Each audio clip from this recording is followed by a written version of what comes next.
Dear viewers, welcome to our channel GS Bank Academy. Today I am going to discuss about accounts recalled questions 51 to 60 with two case studies. Now 51, under this I am going to discuss about the foreign exchange. Right? 51, value date. In the foreign exchange transactions, value date is very important. Value date means is the date on which the exchange of currencies actually taken place. That is called value date. On what date in the foreign exchange transaction the funds are going to be created. Uh, Currencies are going to be created into the bank account. That is called the value date. Value date. Now, the settlement cycle in the foreign exchange transactions are cash transactions. If you are entering, bank is entering into a cash transaction, T plus 0. T means transaction day plus 0 means same day. The value date is on the same day. It means if a bank is entering in the cash transactions, the exchange of currency takes place on the same day. Means T means transaction plus 0 means same day. That is called cash transactions. Value date is on the same day. Term transaction, TOM, term. Term means tomorrow. TOM, term, tomorrow transactions. T plus 1. When a bank is entering term transactions, the settlement is going to be taken place T plus 1. T means trade day or transaction day plus 1 day. So, exchange of currency take place, value date is on the next day. Next day. Transaction day plus 1 means transaction day plus next day. That is the term transaction. Term means tomorrow. Spot transactions. T plus 2. After trade, the exchange of currency taken place on the second day. Second day. So T plus 2. 90% of the transaction in foreign currency is spot transactions. Please remember, 90% of the transactions are spot transactions. The settlement cycle, the value date is transaction day plus second day. So funds are going to be exchanged on transaction date plus second day. That is the this. So many times they are asking these questions. Forward contract means settlement at a future date beyond 2 plus 2. Beyond T plus 2 means in under forward contracts, the settlement of transaction taken place at a future date, which is agreed by the both parties. That is T plus beyond T plus 2. In India, what rate we are using in foreign exchange transaction? Direct quote we are using. This question also they are asking in the examination. Direct quote method. What is meant by direct quote? In the direct quote method, foreign currency is fixed. For example, dollar is $1 is equal 74 rupees 40. This Indian currency is going to be fluctuated, but what dollar is same fixed. $1 is equal 74.40, 74.50, 74.70 or 73.40. So INR is going to be changed, but dollar is fixed. So in India, you are using direct quote method. That is $1 is equal this much of rupees. That is called direct quote. Now in India, foreign exchange market, exchange rates are determined by the forces of demand and supply. So there is no intervention of RBI. The demand for the currency of foreign currency, supply of the foreign currency is going to be determined the exchange rate. Demand is more, supply is less. The foreign currency is going to be appreciated. Supply is more, demand is less. The foreign currency is going to be uh, down or weakened. That is there. Now, forward exchange contract, forward contract or forward exchange contract definition is a firm contract. It is a contract between the bank and the customer. It is a contract between the bank and customer for purchase of foreign currency or for purchase or sale of specified quantity of a stated foreign currency at a predetermined exchange rate. Sir, sale of foreign currency, purchase of foreign currency at a specified fixed quantity and a predetermined exchange rate. Today, one bank is entering into a forward contract after 1 month. So the period is after 1 month. Quantity, some fixed amount of quantity they are going. And today they are going to determine the future exchange rate today itself. And what date the foreign exchange contract is going to be settled, that is also there. This is foreign forward exchange contract or forward contracts are non-exchange traded contracts. Forward contracts are non-exchange traded contracts. So this on these points in each and every examination, at least 1 or 2 marks we are getting in the examination. 1 or 2. This is 51 valid. This is a case study, a small case study or problem. 52 foreign exchange arithmetic.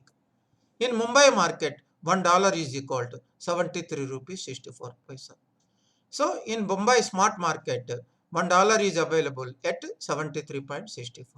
And in London market, $1 is equal to 0.84 euros. Now in Indian market, you want to purchase the euro by using the dollar as a cross currency, we can purchase the euro because euro quote is not directly available in the Mumbai market. This is the example. Now question is, what is the cross rate for euro? That is, how many rupees required for purchase of 1 euro by using dollar? That is called cross currency rate or cross rate. So in Mumbai market, $1 is equal to 73.64 paisa. In London market, $1 is equal to 0.84 euros. Here from this analysis, you have to understand, here dollar is costlier than, euro is costlier than dollar. In London market, $1 is equal to 0.84 euros. It means euro is costlier than the dollar. So how much rupees you have to pay for purchase of $1 by using the dollar as cross currency? That is the question. Now $1 is equal to 0.84 euros in London market. Now you have to purchase 1 euro. How much amount of rupees you have to pay? That is the question. That is equal. Therefore 1 euro is equal to 1 euro. If you want to purchase 1 euro, how many rupees you have to pay? That is equal to $1 is equal to 73.64. $1 is equal to 73.64 divided by 0.84. 0.84 euros. This is divided by 0.84. So you will get 87.67. So per purchase of 1 euro, the bank has to pay 87.67 rupees. 87.67 per purchase of 1 euro in London market. By using the dollar as cross currency, you have to pay 87.67. This is compulsory question. This type of question they are asking compulsory in examination.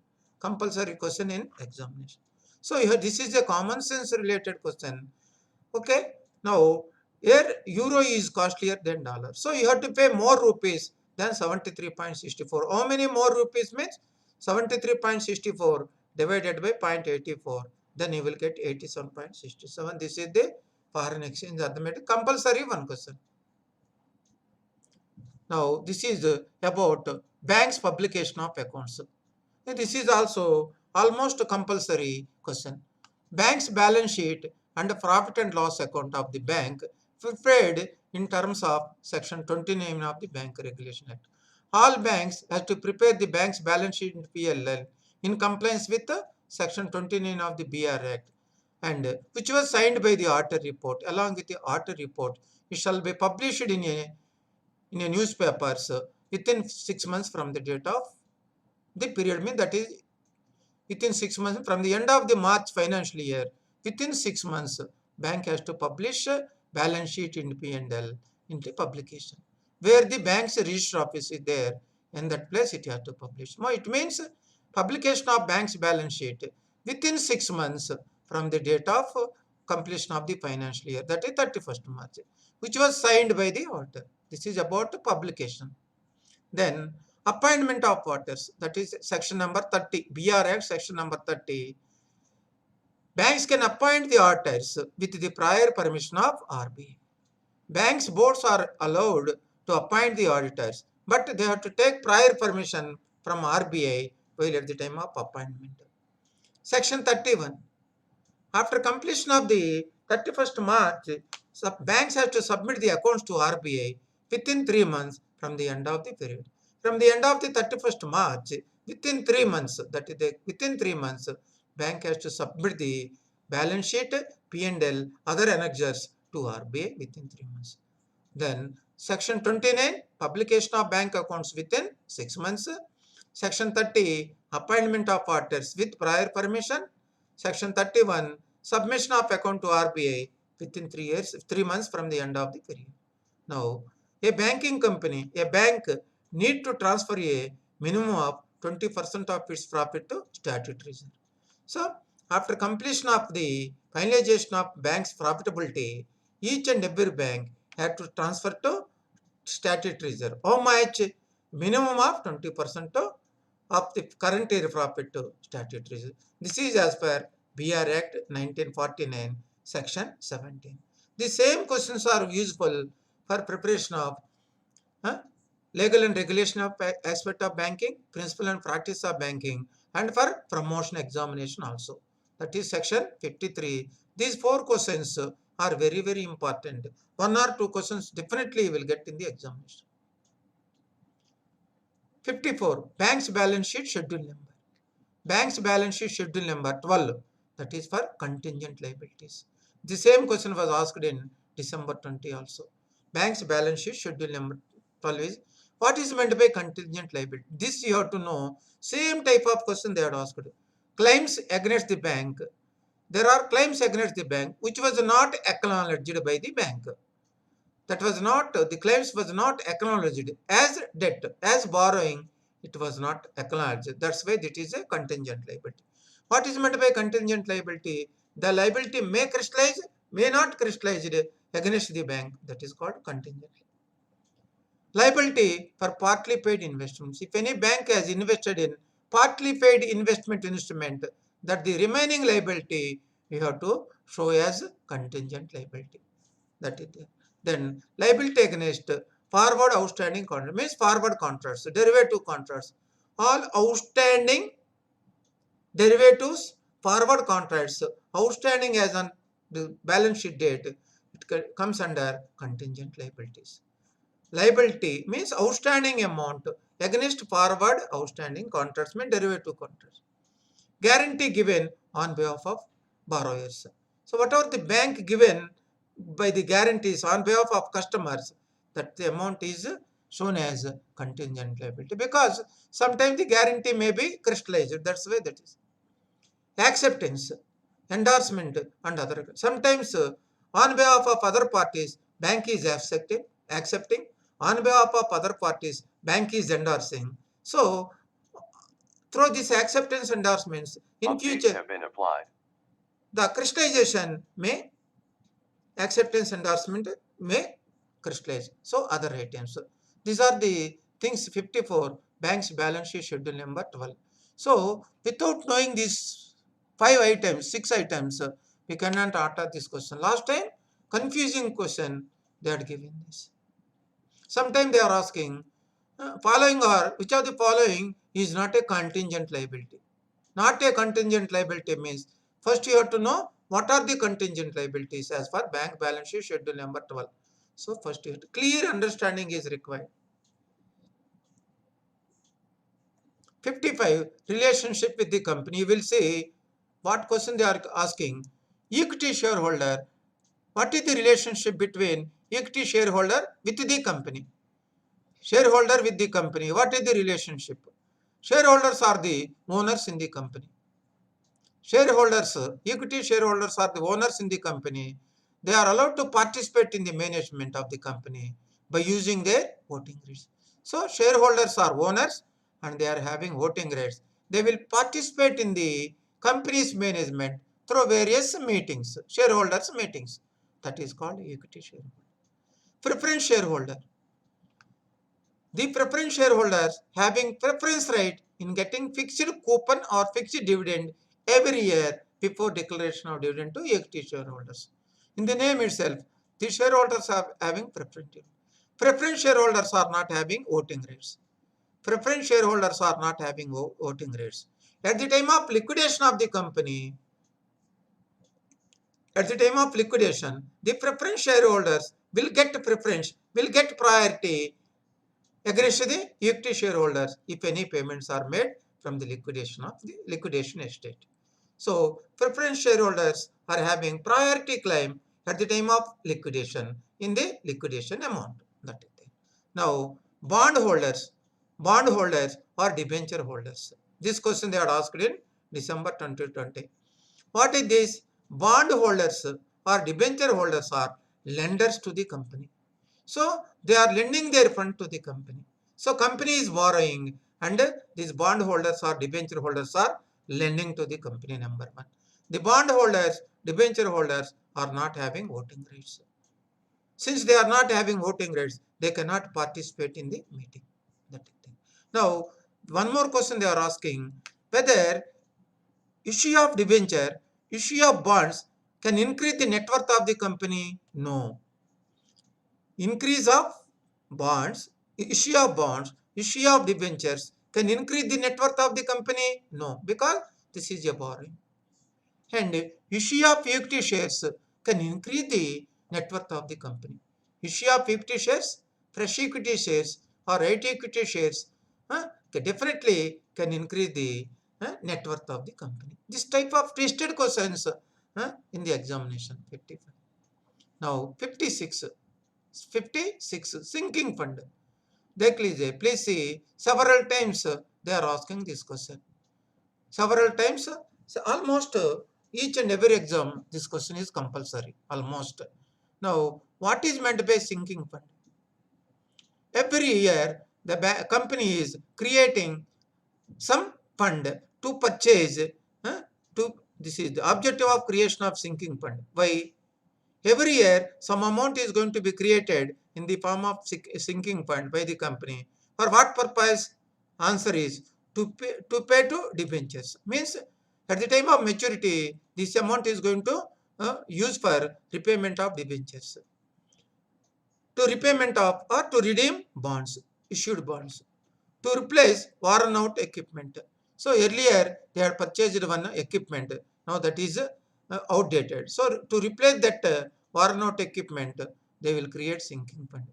Or to buy a new equipment after some time, this is useful. So this is called as a sinking fund. This question also they are asking, what is the objective of creation of sinking fund? This. Now coming to case study. Simple question. A business company, a business firm will need to replace the assets after 5 years. Now a company is planning to replace the one asset after 5 years. After 5 years, the existing asset is going to be replaced. They decided to create a sinking fund to get 4 lakhs. So after 5 years, they want to replace one asset. The value of the cost of the asset is 4 lakhs. This 4 lakh to be used to replace the existing asset, machinery or asset. This is the question.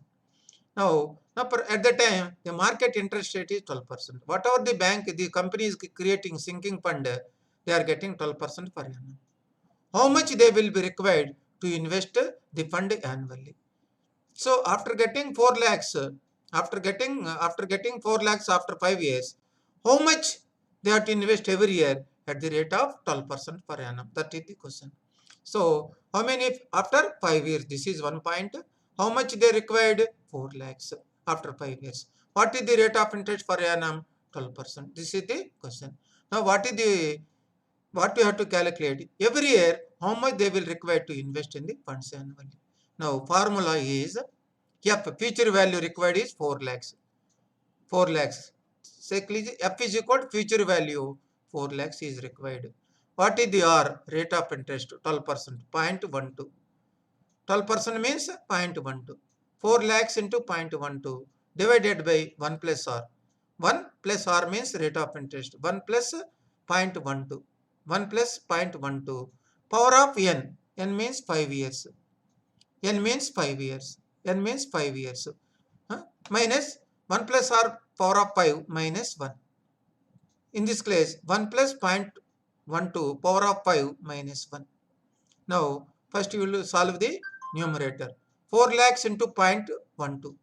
4 lakhs into 0.12 is equal to 48,000. 48,000. denominator part 1.12 into 5 times. 1.12 into 5 times you have to multiply. 1.12 into 5 times. 1.1 into 1.1 into 1.1 into 1.1 into 1.5 5 times. You will get 1.7623. After multiplication of 5 times 1.12 into 5, you will get 1.7623 minus 1. 1.7623 minus 1, you will get 0.7623. 0.7623. So 48,000 divided by 0.7623 is equal. You will every year the company had to deposit 62,967.33. The company, they have to invest for 5 years continuously every year 62,967.33 paisa. So this amount they have to create 5 years. After 5 years, they will get 4 lakhs rupees. With that 4 lakhs, easily they can comfortably they can purchase the new asset. That's why objective of creation of sinking fund to repay debentures, to redeem bonds, to replace worn out equipment, to buy new equipment. Then reverse way also we have discussed. So formula you have to remember. Several times, repeatedly, they are asking this question. Now, this question also, GLIF. Repeated question, GLIF, General Ledger Interface File. GLIF, General Ledger Interface File, this is related to computer. So, GLIF, General Ledger Interface File. This question, almost in all exams, they are asking. GLIF stands for General Ledger Interface File. High financial leverage means the company, the firm is with low equity, they had borrowed high debt, high borrowings with low equity. Otherwise, we can say debt equity ratio is very high. Means debt equity ratio means borrowings are very high when compared to capital. We can say high leverage ratio means, high financial leverage ratio means with less capital, low capital, the company, the firm is borrowing more amount of debt. So the highly financial leverage companies, if we can calculate debt equity ratio, it may be 4:5, it may be 5:5. It means every 5 rupees debt, equity is 1 rupee. 1 rupee equity, debt is 5. That can be called as a high financial leverage company.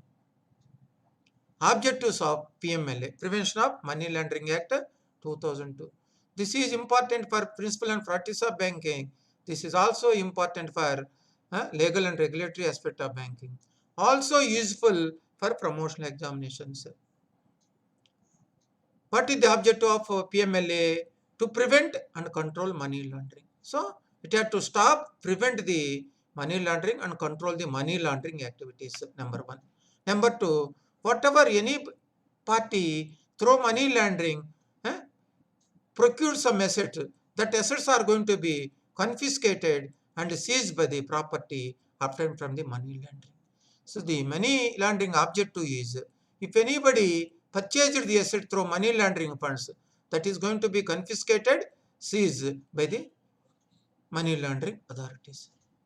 Number 3, to deal with any other issue connected with money laundering in India.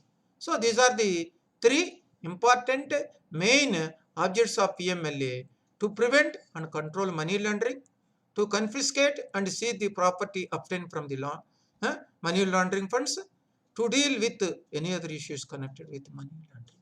This is about objective. This is very useful for all the 3 subjects. This is a common topic for all the. Now, 60. Going concern concept is not followed. Going concern concept means indefinite future. This is not applicable for joint venture accounts, joint venture accounting. Going concern concept is not followed at the time of preparation of accounts in joint venture account. First, you have to understand what is meant by going concern concept. So, the unit, the organization can continue indefinitely for a indefinite future. That is there. But this concept is not applicable for joint venture accounting. What is meant by joint venture?